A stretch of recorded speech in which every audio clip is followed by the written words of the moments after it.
Hey there, welcome back to True North Reviews. My name is Ryan, and today we're doing a quick catch-up video listing out some albums that I think are worth recommending from the first 2 months of 2019. I'm using this video as a placeholder or a substitute for something that may come in the future with quicker style kind of recommendations or shoutouts. I realize that I haven't been able to do full-length reviews of albums that I really want to talk about, but this shorter style video allows me to do that. After all, I only have 2 ears and 24 hours a day. I can't spend all of it listening to music, but nonetheless, I've listened to these albums a lot, so let's just jump into the list. First up from January, we have the KONGOS, who put out the first part of their 1929 trilogy. I talked about their singles Everything Must Go and Pay for the Weekend last year in my Hot and Cold series. Pay for the Weekend barely missed out on my top 50 songs of the year. It's a great track on this record that essentially summarizes the lyrical premise, where humans are given an opulent lifestyle only to see it fall like the stock market crash or the Great Depression of the 30s. Outside this, the sound you can expect going into this record, it's fairly standard alternative rock. Especially in the choruses, it sounds a little more laid back as opposed to their sophomore effort. Don't get me wrong, the accordion and the raging guitars are there. I just feel like the mood or tone for this album was meant to be more serene. Fortunately, it doesn't ruin the listening experience, as Real Life is another solid track on here. My other favorite tracks on here are I Am Not Me and Wild Hearts, and if I were scoring this album, I would give it a 7 out of 10. Next up, we have James Blake and his album Assume Form. This one seems to be sad and piercingly despairing in its mood. Although the lyrics this time are noticeably more positive, the focus this time is on romance and the emotions that go along with it. Sorrow and depressing feelings are avoided for the most part, and if you're into moody R&B stylings with a voice like Bon Iver, I'd give it a 7 out of 10 if I were rating it, and even if you don't listen to the full album, at least check out the single Mile High with Travis Scott. Moving on from there, Alice Merton. She is a Canadian, German,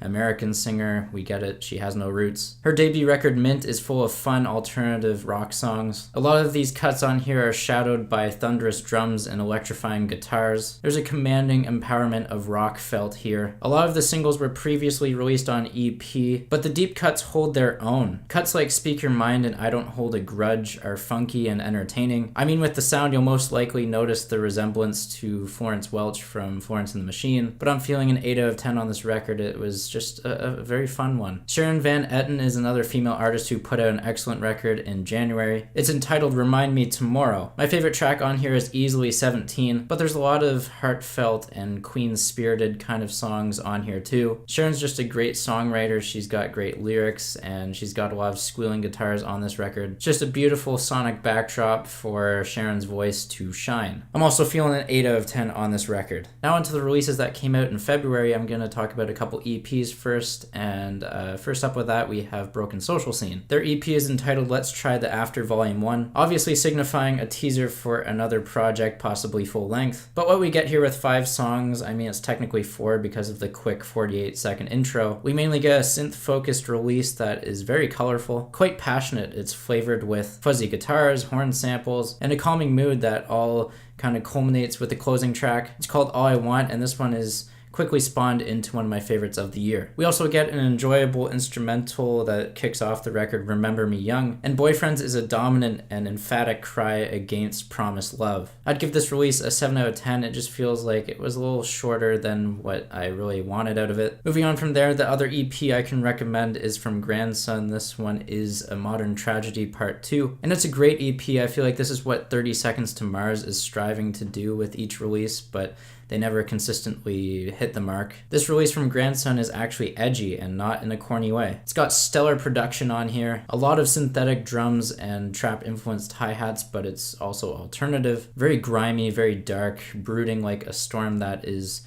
just gonna rip apart the mainland. The only track on here I didn't enjoy upon first listen was Fallen, but it has since grown on me and I could thoroughly enjoy all of these songs now. The other positive I can say is that it's a pretty quick EP, as most EPs are, but somehow it feels like an LP, which is an accomplishment itself. I don't usually look for that in an EP, but if it's there, then I'll just eat it up. Overall, I'd give this EP a 9 out of 10, and I feel like I'll be coming back to this many times this year. And now you're probably assuming that I wouldn't give anything higher than a 9 out of 10 in this video. I'm giving a 10 out of 10 to JS Ondara. Yes, a 10 out of 10. I can't recommend this album enough. This one is called Tales of America, and you need to remember that title because This thing is incredible. I will be doing a full-length review just to make sure I justify my opinions, but for now, just take my word in this video. Okay, starting with the style, it's essentially like 50s to 60s style kind of R&B singer-songwriter. The singer is Kenyan-born. He moved to North America to pursue this American dream. A great backstory for him, actually, and it makes this project all the more genuine, personal, and enjoyable. JS's voice reminds me quite a bit of Tracy Chapman. While the guitar playing, yes, it's very simplistic, I still feel like it's effective at getting the message across, as a lot of the focus of this record is on the lyrics. A lot of these lyrics here are talking about love and lost love, and Ondara's voice is enough to carry a track all by itself. On Turkish Bandana, he does that exactly in this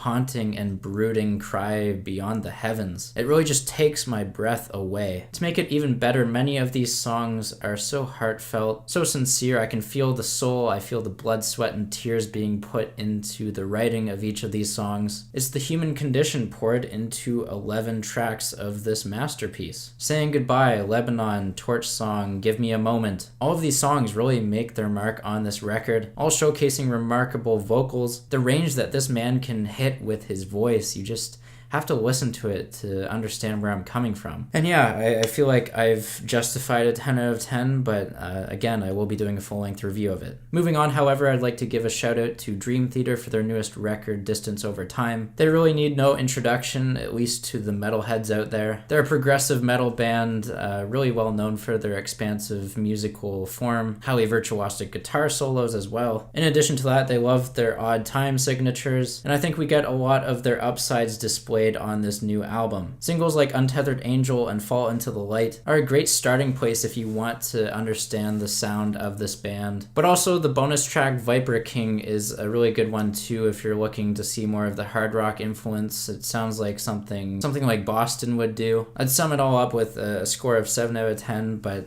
it's a good album. Don't really pass it up. Up next, Julia Jacklin put out a record. It's called Crushing, a beautiful yet painfully raw and autobiographical kind of entry. Don't Know How to Keep Loving You is absolutely gut-wrenching. Body is a track that is empowering, and You Were Right is one that is putting her ex-boyfriend in his place. Just a lot of enjoyable tracks here. I'm in awe listening to it, and I would give it a strong 8 to a light 9. Last but not least, I gotta give a couple shoutouts to the albums that I already did full-length reviews of. These came out in February, and one goes to Ariana Grande, and the other goes to Said the Whale. Ariana for her record Thank You Next.